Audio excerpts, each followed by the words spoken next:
এখন আমরা আলোচনা করব রেস্টোরেশন পিরিয়ড, যেটা আমাদের শুরু হচ্ছে 1660 থেকে, আর এই রেস্টোরেশন পিরিয়ড সমাপ্ত হচ্ছে 1700-এ। এই পিরিয়ডের মধ্যে অনেক উল্লেখযোগ্য রাইটার রয়েছে যাদেরকে আমাদের ডিটেলসে আলোচনা করতে হবে।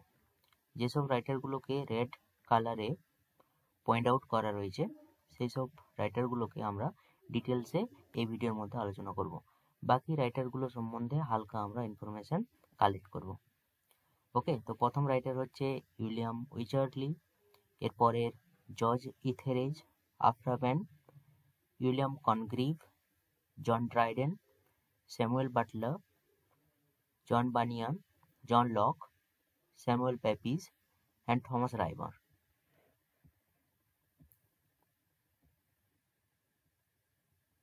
আমরা প্রথমে ড্রামা সংক্রান্ত যেসব রাইটারগুলো রয়েছে তাদেরকে আলোচনা করব। ড্রামা বলতে এখানে কমেডি অফ ম্যানার্সের রাইটারের কথা আমরা প্রথমে আলোচনা করব। তাদের মধ্যে উইলিয়াম ওয়াইচার্লি হচ্ছে খুবই গুরুত্বপূর্ণ। তার লেখা যেমনটা হলো the country wife and the plain dealer. এরপরে রয়েছে জর্জ ইথেরেজ, যাকে আমরা চিনি the man of mode or she would if she could এর জন্য। এরপর রয়েছে আফরা ভ্যান। আফরা ভ্যানকে আমরা প্রফেশনাল ফিমেল অথর হিসাবে চিনি। এর লেখার মধ্যে the rover and the feigned quotation অনেক প্রভাবশালী। এরপরে রয়েছে উইলিয়াম কনগ্রিভ, যাকে আমরা কমেডি অফ ম্যানারের মাস্টার বলে থাকি। তার লেখা উল্লেখযোগ্য যেমন the way of the world, love for love. Okay, আরেকটা রয়েছে ডবল ডিলার বলে। তাহলে উইলিয়াম ওয়াইচার্লির যেটা পেলাম সেটা হচ্ছে প্লেন ডিলার, আর উইলিয়াম কনগ্রিভের একটা আছে ডবল ডিলার। এরপরে এই এজের মধ্যে হিরোইক ড্রামা খুবই পপুলার ছিল। এই হিরোইক ড্রামাগুলো বেশিরভাগটাই লিখেছিলেন জন ড্রাইডেন, যেমনটা হলো the conquest of Granada, all for লাভ, ঔরঙ্গজেব। এই যে অল ফর লাভটা, এটা কিন্তু শেক্সপিয়ারের একটা নাটক থেকে নেওয়া হয়েছে। শেক্সপিয়ারের যে নাটকটা রয়েছে সেটার নাম হলো তোমার কি যেন ছিল, অ্যান্টনি অ্যান্ড ক্লিওপেট্রা। সেখান থেকে এই যে প্লটটা নেওয়া হয়েছে। এরপরে রয়েছে থমাস অটোয়ে, ভেনিস প্রিজার্ভড, দ্য অরফানের জন্য সে বিখ্যাত। আর পোয়েট্রি সেকশনের মধ্যে আমাদের যেসব রাইটারগুলো আছে তারা বেশিরভাগটাই স্যাটারিক্যাল অ্যান্ড পলিটিক্যাল পোয়েট্রির জন্য বিখ্যাত। এর মধ্যে জন ড্রাইডেন অবশ্যই প্রথমে থাকবে। John Dryden Absalom, Achitophel, MacFlecknoe, the hind and the panther, এইসব স্যাটারিক্যাল পোয়েট্রিগুলো লিখেছিলেন। স্যামুয়েল বাটলার যেমন হুডিপ্রাস। আর লিরিক পোয়েট্রি এই যুগের মধ্যেও অনেক দেখা যায়, যেমনটা আমাদের যে রাইটারটা আমাদের মনে রাখতে হবে সেটা হচ্ছে জন উইলমট, আর্ল অফ লচেস্টার। তাকে আমরা এরোটিক পোয়েট্রির জন্য জানি। এরপরে প্রোজ, এই যুগের মধ্যে যেসব প্রোজ রাইটারগুলো আছে সেটা হলো আফরা ভ্যান, যাকে আমরা Oroonoko, love letters between a nobleman and his সিস্টারের জন্য জানি। ওরোনোকো খুবই ফেমাস, অনেক ইউনিভার্সিটি সিলেবাসের মধ্যে আছে, তোমাকে এটার সামারি অবশ্যই জেনে রাখতে হবে। এরপরে রিলিজিয়াস অ্যালেগরি, সেটার মধ্যে রয়েছে আমাদের জন বানিয়ান। আমি এর আগের যে রেনেসাঁ সংক্রান্ত ভিডিওটা নিয়েছিলাম সেখানে আমি বলেছিলাম জন বানিয়ান খুব ইম্পর্টেন্ট এবং তাকে আমরা ডিসকাস করব ডিটেলসে। এই ভিডিওর মধ্যে আমরা জন বানিয়ান সংক্রান্ত আরও অনেক কিছু জানবো। তার দুটো উল্লেখযোগ্য বইয়ের নাম হলো দ্য পিলগ্রিম প্রগ্রেস আর গ্রেস অ্যাবাউন্ডিং। এই যে গ্রেস অ্যাবাউন্ডিং, এটা হলো তার একটা অটোবায়োগ্রাফিক্যাল রাইটিং। এরপরে ফিলোসফিক্যাল অ্যান্ড পলিটিক্যাল রাইটিং এর মধ্যে আমাদের রয়ে জন লক। জন লকের যে an essay concerning human understanding, এটা খুবই বিখ্যাত। এরপরে ডায়েরিজ অ্যান্ড মেমোরিজ, মেমোরিজ নয় এটা মেমোয়ার্স। এই মেমোয়ার্স এবং ডায়েরির জন্য যারা বিখ্যাত সেটা হলো স্যামুয়েল পেপিস। স্যামুয়েল পেপিস তার ডায়েরিটার নাম ছিল the diary of Samuel Pepys. আর জন ইভলিন, এর ডায়েরির নামটা শুধুমাত্র ওই ডায়েরি বলেই আমরা চিনি। এরপরে ক্রিটিক্স অ্যান্ড লিটারারি থিওরিস্ট এজের মধ্যে যারা ছিলেন তাদের মধ্যে জন ড্রাইডেন হচ্ছে সবচেয়ে বিখ্যাত, এবং তার ক্রিটিক্যাল এসের নাম হলো an essay on dramatic poesy. আর থমাস রাইমার, যাকে আমরা কন্টেম্পোরারি ক্রিটিক অন ড্রামা বলে চিনি। এরপরে আমরা কিছুগুলো রেস্টোরেশন লিটারেচারের ক্যারেক্টারিস্টিক দেখে নেব। প্রথম ক্যারেক্টারিস্টিকটা হলো কমেডি অফ ম্যানার, কারণ এই সময়টাতে কমেডি অফ ম্যানার প্রচুর পরিমাণে লেখা হয়েছিল। আর এদের মধ্যে উল্লেখযোগ্য রাইটার হলো কে, উইলিয়াম কনগ্রিভ, জন ইথারিয়েস, আফরা বেন। আর এই কমেডি অফ ম্যানারের মধ্যে যেসব থিমগুলো থাকতো সেগুলোর মধ্যে লাভ, ইন্ট্রিগ, সেক্সুয়াল পলিটিক্স এগুলোই কিন্তু থাকতো। আর এই কমেডি অফ ম্যানার বেশিরভাগ সময় একটা স্যাটারিক্যাল অ্যান্ড উইটি ওয়েতে প্রেজেন্ট করা হতো, আর এগুলোতে হিউম্যান ফলিজ আর হিপোক্রেসিগুলোকে তুলে ধরতো কাদের, আপার ক্লাসের। এরপরে রয়েছে হিরোইক ড্রামা, যেখানে আমাদের ট্রাইডেন পড়ে। তাহলে এই হিরোইক ড্রামা আমাদের সেরকম গ্র্যান্ড থিমকে নিয়ে লেখা হতো। এর মধ্যে অনার থাকতো, লাভ থাকতো, রিভেঞ্জ থাকতো। আর এই হিরোইক ড্রামাগুলোর মধ্যে আমরা রাইম দেখতে পেতাম।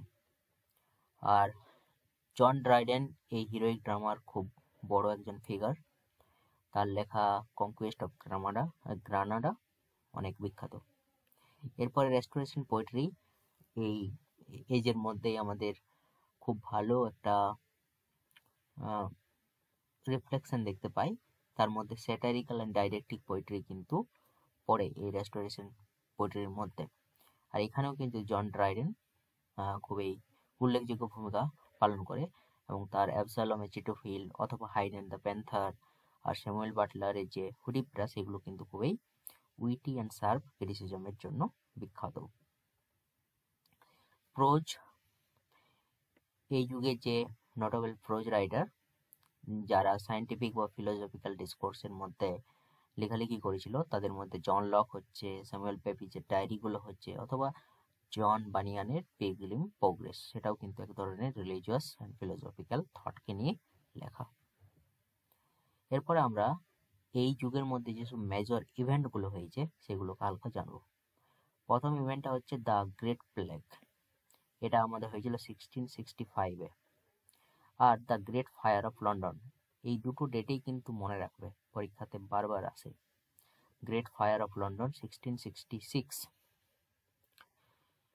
এই দুটো জিনিস, great plague and great fire of London, এগুলো কিন্তু আমাদের ডায়েরি রাইটার যে স্যামুয়েল পেপিস আর জন ইভলিন তারা কিন্তু খুব সুন্দরভাবে দেখিয়েছে তাদের ডায়েরির মধ্যে। আর অ্যাংলো ডাচ ওয়ার এই যুগের আরেকটা ইম্পর্টেন্ট হিস্টোরিক্যাল ইভেন্ট, যেটা কিন্তু অতটা গুরুত্বপূর্ণ নয়। এরপরে আমরা ডিটেলসে জানবো যে তিনটা রাইটার বললাম তাদেরকে ডিটেলস অবশ্যই জানা দরকার। এর মধ্যে প্রথমটা হলো উইলিয়াম কনগ্রিভ, একে আমরা master of comedy of manners বলি। এর মেজর ওয়ার্কগুলো কি কি? প্রথমে আছে দ্য ওল্ড ব্যাচেলর, যেটা আমাদের পাবলিশ হয়েছিল 1693-তে। এটা তার ফার্স্ট প্লে, এটা অনেক লাইট হার্টেড কমেডি, আর এটা তাকে ইমিডিয়েট সাকসেস এনে দেয় তার লাইফে। এরপরে ডবল ডিলার, যেটা আমি বললাম 1694, এটা অনেক কমপ্লেক্স কমেডি, এর মধ্যে স্যাটায়ার আর ইন্ট্রিগ ভরে আছে। লাভ ফর লাভ 1695, এটাও কিন্তু আমাদের একটা সেলিব্রেটেড কমেডি, আর এটাও তার ওয়ান অফ দ্য ফাইনেস্ট ওয়ার্কের মধ্যেই পড়ে। এরপরে দ্য মর্নিং ব্রাইড 1697, এটা কিন্তু ট্রেজিক ড্রামা। তাহলে এইটা ট্রেজিক ড্রামা, এইখানে একটা ফেমাস লাইন আমরা পাবো, music has charms to soothe a savage beast. এরপরে সবচেয়ে ফেমাস, যেটার জন্য আমরা উইলিয়াম কনগ্রিভকে মনে রাখতেই পারি, সেটা হলো the way of the world, যেটা আমাদের 1700-এ পাবলিশ হয়েছে। এখানে ফেমাস ক্যারেক্টার রয়েছে, যেমন হচ্ছে মিরাবেল, মিলামেন্ট আর ফ্যানল বলে আরেকটা ক্যারেক্টার আছে। তাহলে এগুলো আমাদের মনে রাখতে হবে। এরপরে জন ড্রাইডেন, এই জন ড্রাইডেনের নাম অনুসারে আমরা রেস্টোরেশন এজটাকে এজ অফ ড্রাইডেনও বলতে পারি। তাহলে সেই বড় মাপের একজন রাইটার কিন্তু জন ড্রাইডেন। একে আমরা ফাদার অফ ইংলিশ ক্রিটিসিজম বলতে পারি। আর সে আমাদের ফার্স্ট কিন্তু অফিসিয়াল পোয়েট লরেট অফ ইংল্যান্ডের। তাহলে আমরা কিন্তু অনেক সময় বেন জনসনের সাথে কনফিউজ করি, কিন্তু Ben Jonson first official poet laureate ছিল না, তাকে পোয়েট লরেট বলা হতো প্রথম, কিন্তু অফিসিয়ালি ফার্স্ট পোয়েট লরেট হলো আমাদের জন ড্রাইডেন। এরপরে তার মেজর ওয়ার্কসগুলোর মধ্যে প্রথমে পোয়েট্রি জানবো, এগুলো আবার হিরোইক স্ট্রেঞ্জার্স, যেটা পাবলিশ হয়েছে 1659। এটা আবার আমাদের ইউলজি কাকে নিয়ে, অলিভার ক্রমওয়েলকে নিয়ে।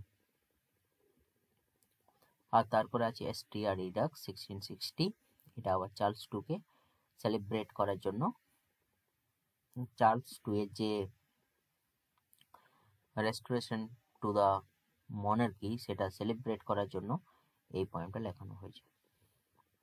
অ্যাবসালম অ্যান্ড এচিটোফল, যেটা আমাদের পাবলিশ হয়েছিল 1681, এটা একটা স্যাটায়ার। আর তারপর আছে ম্যাকফ্ল্যাকনো, এটা আমাদের একটা পোয়েটকে স্যাটারাইজ করেছে এই পয়েমের মাধ্যমে, যেটা হলো থমাস স্যাডওয়েল, 1682 এ লেখা হয়েছে। এরপরে দ্য হিন্ড অ্যান্ড দ্য প্যান্থার 1687, যেটা আমাদের এক ধরনের ডিফেন্স কাকে নিয়ে, রোমান ক্যাথলিসিজমকে নিয়ে।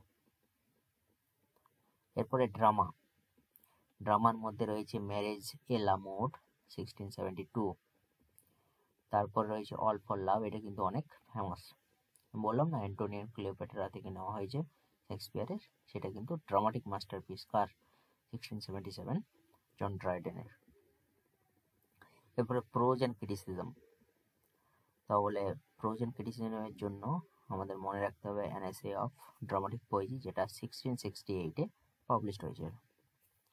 আর ট্রান্সলেশন সে অনেকজনের ট্রান্সলেট করেছিল, যার মধ্যে ভার্জিল, হরেস আর হোমার রয়েছে। এরপরে জন বানিয়ান থেকে আমাদের পড়তে হবে দ্য পিলগ্রিম প্রোগ্রেস, যেটা 1678-এ প্রথম পার্টটা পাবলিশড হয়, তারপরে 1684-এ সেকেন্ড পার্ট এটার পাবলিশড হয়। এটা কিন্তু আবার মোর দ্যান 200 ল্যাঙ্গুয়েজে গোটা পৃথিবীর মধ্যে পাবলিশড হয়েছে, আর এটাকে সেকেন্ড বাইবেলও বলা হয়।